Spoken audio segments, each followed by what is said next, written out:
लेकिन मैं किसान भाई बहनों को भी कहूंगा कि आपको भी मेरी मदद करनी होगी। मेरी मदद है इतना ही नहीं, मेरे किसान भाई बहन आपकी भी मदद है, और वो है ये धरती माता को बचाना। अब तक पीएम किसान सम्मान निधि के लगभग 4 लाख करोड़ रुपए किसानों के खाते में भेजे गए हैं। इसी साल किसानों की मदद के लिए 35,000 करोड़ रुपए की 2 योजनाएं, नई योजनाएं शुरू की है। 35,000 करोड़। प्रधानमंत्री नरेंद्र मोदी ने किसानों से एक ऐसी अपील की है जिसे अनसुना करने का मतलब है आने वाले कल को खतरे में डालना। उन्होंने कहा, अगर आज हमने खेती में एक छोटी सी गलती की तो उसका असर सालों तक हमारी जमीन पर दिखेगा। कौन सी है वो गलती जो किसान कर रहा है, सुनिए इस वीडियो में। मेरे किसान भाई बहन आपकी भी मदद है, और वो है ये धरती माता को बचाना। हम धरती माता को अगर नहीं बचाएंगे तो यूरिया की कितने ही थैले डाल दे, ये धरती मां हमें कुछ नहीं देगी। और इसलिए जैसे शरीर में बीमारी हो जाए तो दवाई भी हिसाब से लेनी पड़ती है। 2 गोली की जरूरत है, 4 गोली खा लें तो शरीर को फायदा नहीं, नुकसान हो जाता है।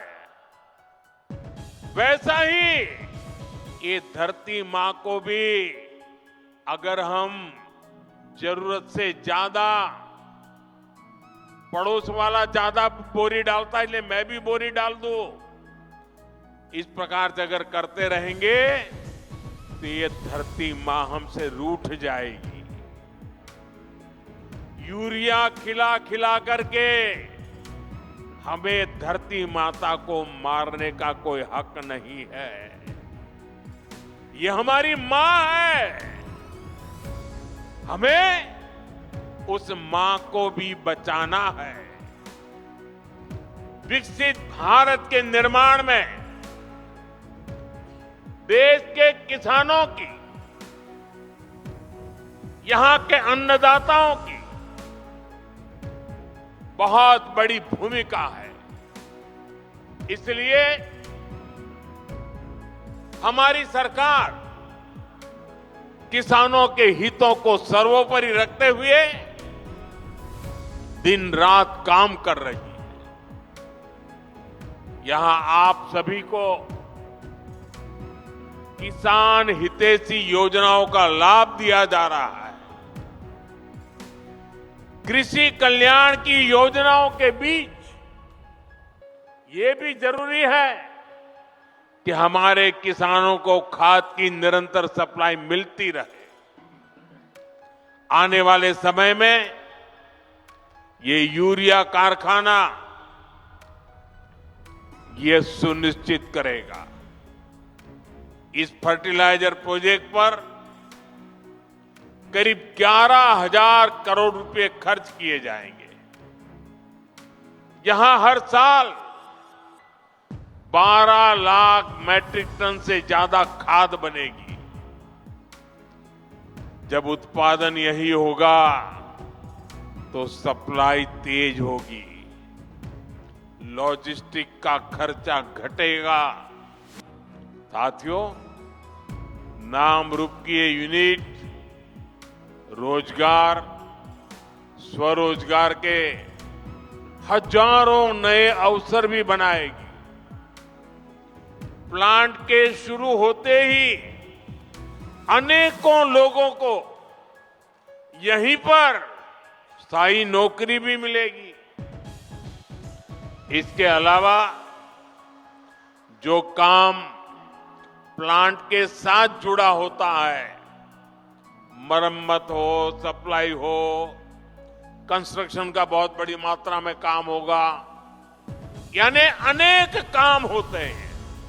इन सब में भी यहां के स्थानीय लोगों को और खास करके मेरे नौजवानों को रोजगार मिलेगा।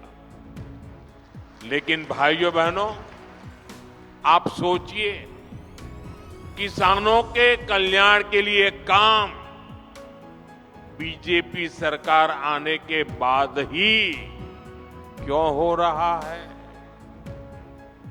हमारा नामरूप तो दशकों से खाद्य उत्पादन का केंद्र था। एक समय था जब यहां बनी खाद से नॉर्थ ईस्ट के खेतों को ताकत मिलती थी, किसानों की फसलों को सहारा मिलता था। जब देश के कई हिस्सों में खाद की आपूर्ति चुनौती बनी, तब भी नामरूप किसानों के लिए उम्मीद बना रहा। लेकिन पुराने कारखानों की टेक्नोलॉजी के समय के साथ पुरानी होती गई और कांग्रेस की सरकारों ने कोई ध्यान नहीं दिया। नतीजा ये हुआ कि नामरूप प्लांट की कई यूनिट्स इसी वजह से बंद होती गई। पूरे नॉर्थ ईस्ट के किसान परेशान होते रहे, देश के किसानों को भी तकलीफ हुई, उनकी आमदनी पर चोट पड़ती रही, खेती में तकलीफें बढ़ती गई। लेकिन कांग्रेस वालों ने इस समस्या का कोई हल ही नहीं निकाला। वो अपनी मस्ती में ही रहे। आज हमारी डबल इंजन सरकार कांग्रेस द्वारा पैदा की गई उन समस्याओं का समाधान भी कर रही है। साथियों, असम की तरह ही देश के दूसरे राज्यों में भी खाद की कितनी ही फैक्ट्रियां बंद हो गई थी। आप याद करिए, तब किसानों के क्या हालत थे। यूरिया के लिए किसानों को लाइनों में लगना पड़ता था, यूरिया की दुकानों पर पुलिस लगानी पड़ती थी, पुलिस किसानों पर लाठी बरसाती थी। भाइयों बहनों, कांग्रेस ने जिन हालातों को बिगाड़ा था, हमारी सरकार उन्हें सुधारने के लिए एड़ी चोटी की ताकत लगा रही है। और इन्होंने इतना बुरा किया कि 11 साल से मेहनत करने के बाद भी अभी मुझे और बहुत कुछ करना बाकी है। कांग्रेस के दौर में फर्टिलाइजर फैक्ट्रियां बंद होती थी, जबकि हमारी सरकार ने गोरखपुर, सिंदरी, बरौनी, रामागुंडम जैसे अनेक प्लांट शुरू किए हैं। इस क्षेत्र में प्राइवेट सेक्टर को भी बढ़ावा दिया जा रहा है। आज इसी का नतीजा है, हम यूरिया के क्षेत्र में आने वाले कुछ समय में आत्मनिर्भर हो सके, उस दिशा में मजबूती से कदम रख रहे हैं। साथियों, 2014 में देश में सिर्फ 225 लाख मैट्रिक टन यूरिया का ही उत्पादन होता था। आपको आंकड़ा याद रहेगा? आंकड़ा याद रहेगा? आपने मुझे काम दिया 10-11 साल पहले तब उत्पादन होता था 225 लाख मैट्रिक टन। ये आंकड़ा याद रखिए। पिछले 10-11 साल की मेहनत में हमने उत्पादन बढ़ा करके करीब 306 लाख मैट्रिक टन तक पहुंच चुका है। लेकिन हमें यहां रुकना नहीं है, क्योंकि अभी भी बहुत करने की जरूरत है। जो काम उनको उस समय करना था नहीं किया, और इसलिए मुझे थोड़ा एक्स्ट्रा मेहनत करनी पड़ रही है। और अभी हमें हर साल करीब 380 लाख मैट्रिक टन यूरिया की जरूरत पड़ती है। हम 306 पर पहुंचे हैं, 70-80 और करना है। लेकिन मैं देशवासियों को विश्वास दिलाता, हम जिस प्रकार से मेहनत कर रहे हैं, जिस प्रकार से योजना बना रहे हैं, और जिस प्रकार से मेरे किसान भाई बहन हमें आशीर्वाद दे रहे हैं, हम हो सके उतना जल्दी इस गैप को भरने में कोई कमी नहीं रखेंगे। और भाइयों बहनों, मैं आपको एक और बात बताना चाहता हूं। आपके हितों को लेकर हमारी सरकार बहुत ज्यादा संवेदनशील है। जो यूरिया हमें महंगे दामों पर विदेशों से मंगाना पड़ता है, हम उसकी भी चोट अपने किसानों पर नहीं पड़ने देते। बीजेपी सरकार सब्सिडी देकर वो भार सरकार खुद उठाती है। भारत के किसानों को सिर्फ 300 रुपए में यूरिया की बोरी मिलती है।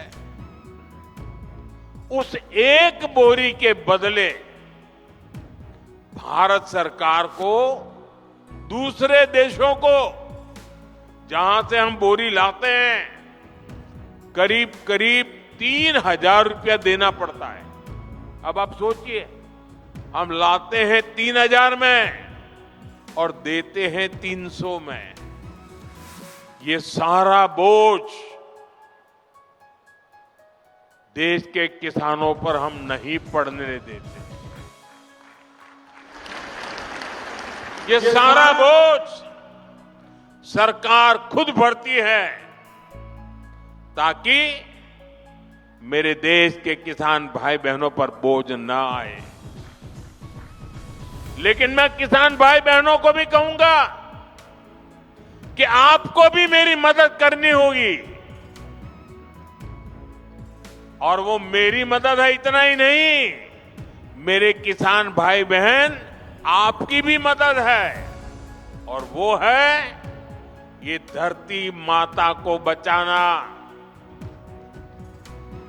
हम धरती माता को अगर नहीं बचाएंगे तो यूरिया की कितने ही थैले डाल दे, ये धरती मां हमें कुछ नहीं देगी।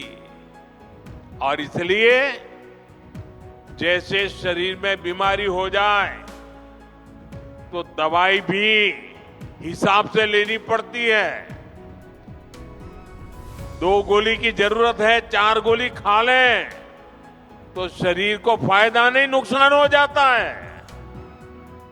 वैसा ही ये धरती मां को भी अगर हम जरूरत से ज्यादा, पड़ोस वाला ज्यादा बोरी डालता है इसलिए मैं भी बोरी डाल दूं, इस प्रकार से अगर करते रहेंगे तो ये धरती मां हमसे रूठ जाएगी। यूरिया खिला खिला करके हमें धरती माता को मारने का कोई हक नहीं है। ये हमारी मां है, हमें उस मां को भी बचाना है। सर का पसीना जब माथे को आता है वो किसान है जो अपने दम पर फसल को उगाता है।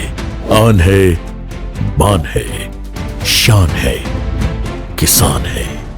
किसान इंडिया, चलेगा हल, बढ़ेगा बल।